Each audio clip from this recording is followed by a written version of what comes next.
السلام عليكم ورحمة الله وبركاته. كيفكم حبايب قلب حنان؟ إن شاء الله كلكم تكونوا بألف خير وصحة وعافية.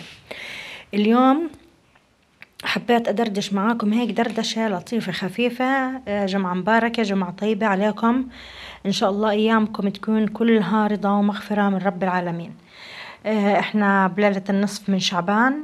إن شاء الله دعاء متقبل، واللهم اغفر ذنوب المسلمين والمسلمات جميعا. وداخلين على شهر فضيل، شهر كريم. إن شاء الله الكل يستفيد من كل ثانية، من كل جزء من الثانية فيه، بصلاة، بصيام، بعبادة، بقراءة قرآن، في لمغفرة الذنوب بإذن الله تعالى يعني.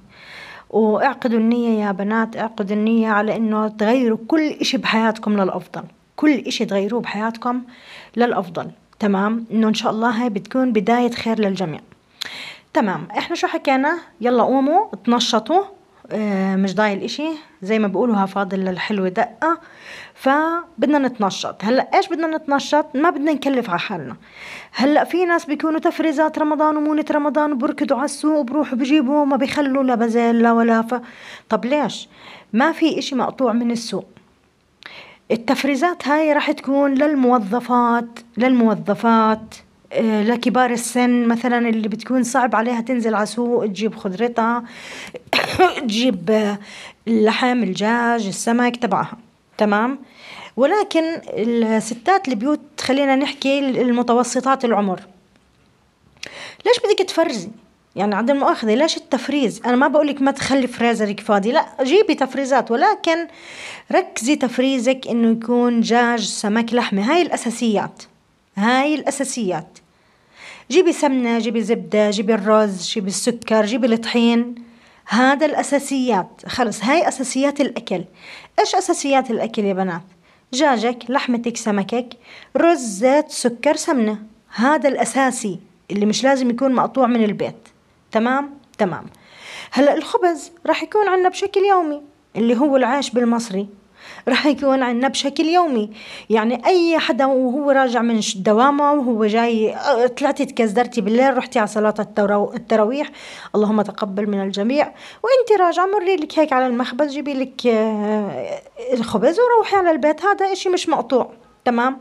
الخضرة مستحيل انه اضلني انا اجيب كل انواع الخضرة. يعني في خضرة ما بتتفرز، زي الكوسة، زي البتنجان، زي الزهرة. في شغلات كتير خضرة ما بتتفرز.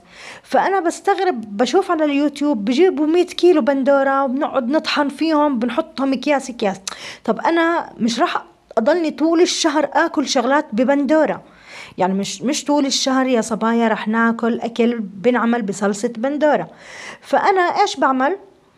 أنا بشوف شهر رمضان 30 يوم، شهر الشهر اللي فات، يعني إحنا متى أفطرنا؟ هينا رجعنا بدنا نصوم. يعني رمضان متى كان؟ هينا رجع. يعني أنا ما بتذكر إنه أنا متى ضبيت الزينة. هيني حرجع أفردها، مش من زمان. يعني هو شهر 30 يوم، وأنتوا شايفين الأيام ما فيها بركة، مش زي أول كان الشهر شهر يعني يمر عليك شهر. هلا لا، هلا سريع. فما في داعي إحنا لنضغط على نفسنا، نضغط على ميزانيتنا، نهلك صحتنا بتفريزات.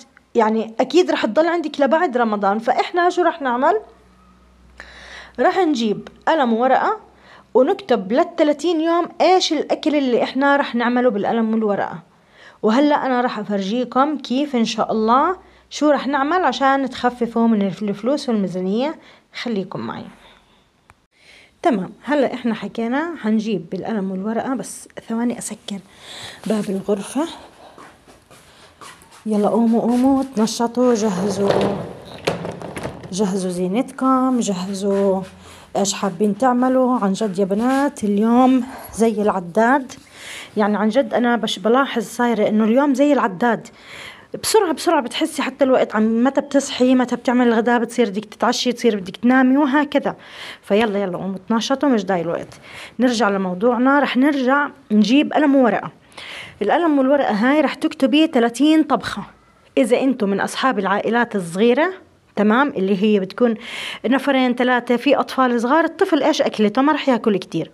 رح نركز على إيش؟ إنها تكون طبختنا يوم بعد يوم، بعد يوم. يعني حتعملي الشوربة، الطبق الرئيسي والسلطة، تمام. وما في داعي يا بنات للصنفين والثلاثة، لأنه الله يحفظها نعمة. إحنا بوقت صعب وبزمن صعب، مش سهل تجيبي القرش زي ما بيحكوها، ومش سهل إنك تبذريه عن جد. يعني خلينا مقتصدين على نفس اليوم اللي إحنا فيه.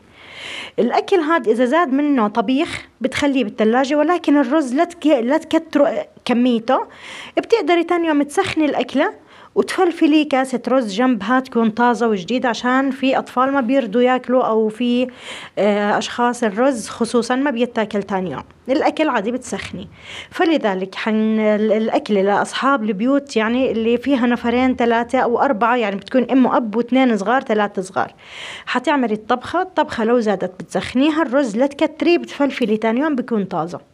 بتعملي صحنك الشوربة وسلطتك، فبتكتبي 15 طبخة. ال15 طبخة هدول راح تشوفي ايش اللي راح تحتاجيه من معجون بندورة، من رب بندورة، من الخضرة اللي حتطبخيها، من الأصناف اللي انت حابة تعمليها. يعني إذا في شهر رمضان حابة تطبخي سمك، ما رح ناكل السمك إلا مرة واحدة.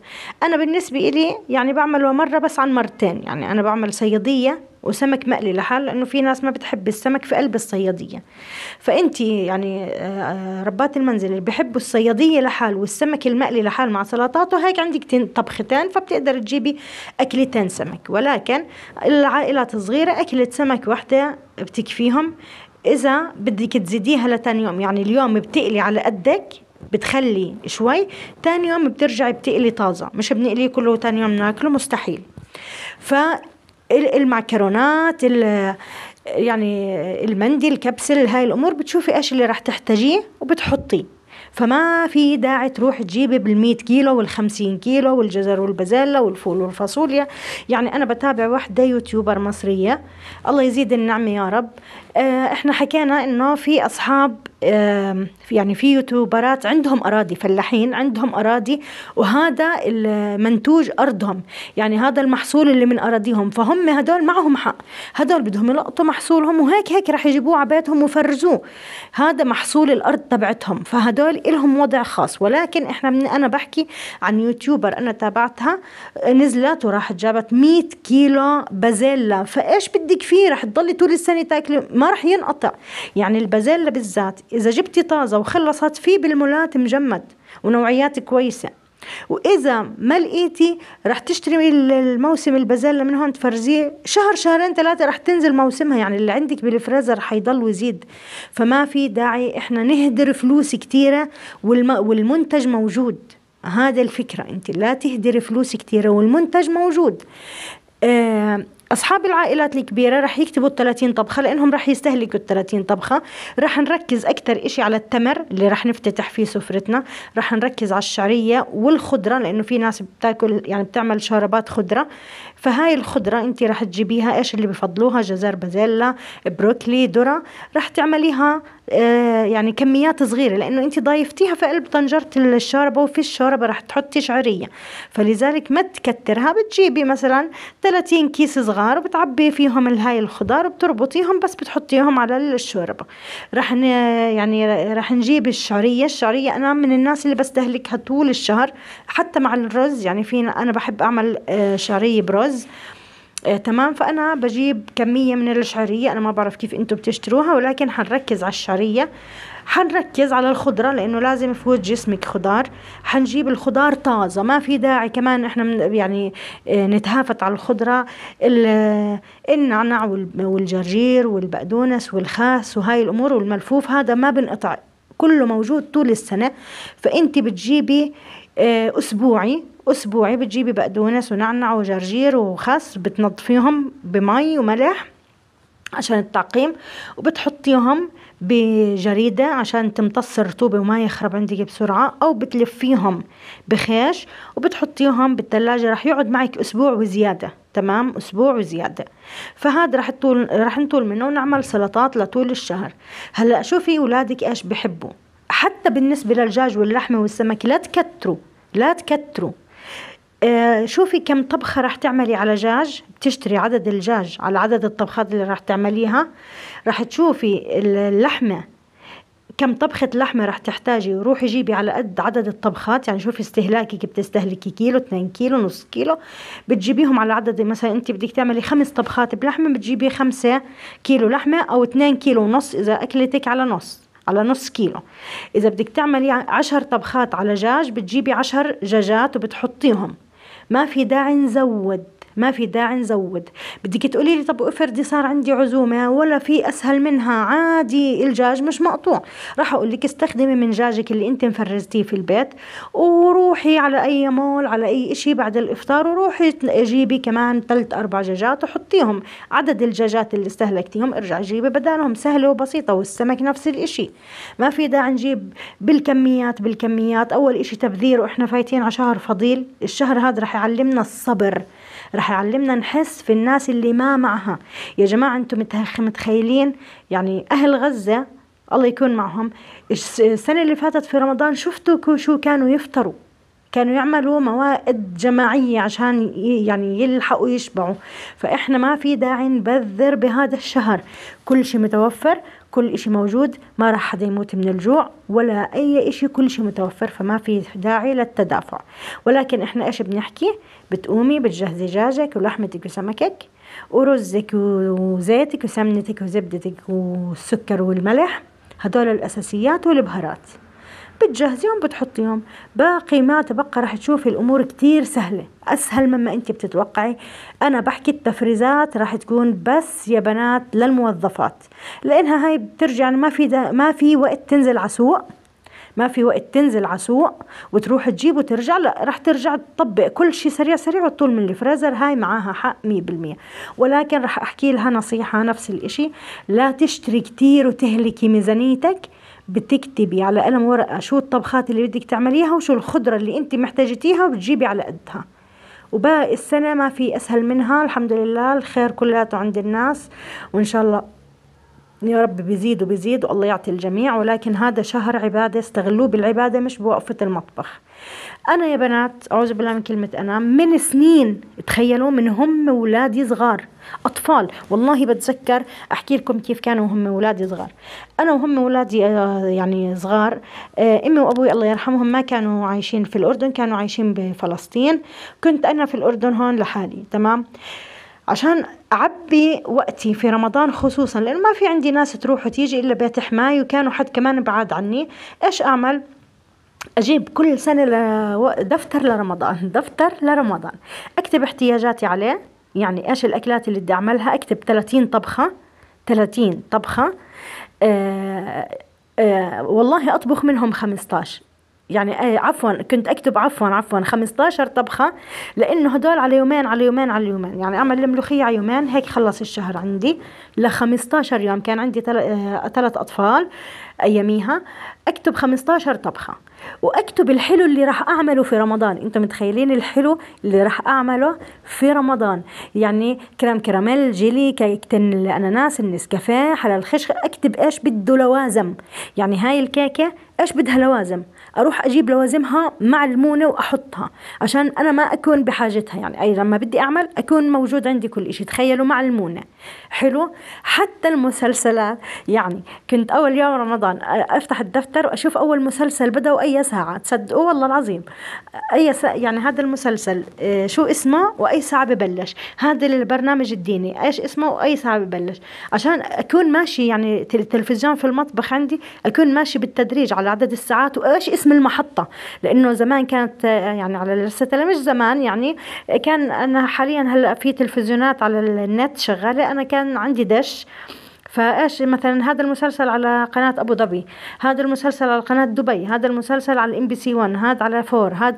عرفتوا كيف؟ فكان في بتحسي رمضان له متعة غير. ولكن وفي تنظيم، يعني لازم تنظمي وقتك في رمضان، تمام.